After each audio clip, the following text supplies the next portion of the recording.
అందరికీ నమస్కారం. ముందుగా మీ అందరికీ నా హృదయపూర్వక నూతన సంవత్సర శుభాకాంక్షలు. ఈ నూతన సంవత్సరం మీ అందరి జీవితాలలో మంచి జరగాలని, ఆ భగవంతుడు మీ కుటుంబాలలో సుఖ సంతోషాలు, ఆయురారోగ్యాలు ప్రసాదించాలని మనస్ఫూర్తిగా కోరుకుంటున్నాను.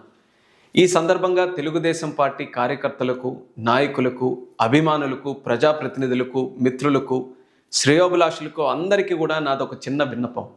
మీరు ఎంతో అభిమానంతో నాకు నూతన సంవత్సర శుభాకాంక్షలు తెలియజేయడానికి, నన్ను కలవడానికి వచ్చినప్పుడు పూలమాలలు, శాలువలు, బొకేలు వంటివి తీసుకొని రావడం వల్ల అవి ఆ క్షణం తరువాత నిరుపయోగంగా మిగిలిపోతున్నాయి.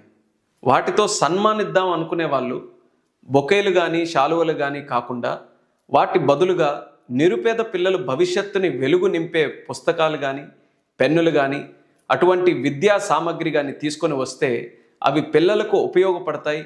అలాగే మాకు కూడా ఆనందం ఉంటుంది. ఈ తరహాలో చాలామంది స్ఫూర్తిదాయకమైన ప్రయత్నాన్ని గతంలో చేశారు. కొంతమంది నాయకులు ఆచరించారు.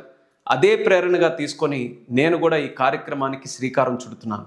ఈ నూతన సంవత్సరంలో అందరూ కూడా ఈ అంశాన్ని ఒక రెజల్యూషన్ లాగా తీసుకొని ఈ ప్రయత్నాన్ని కొనసాగిద్దాం.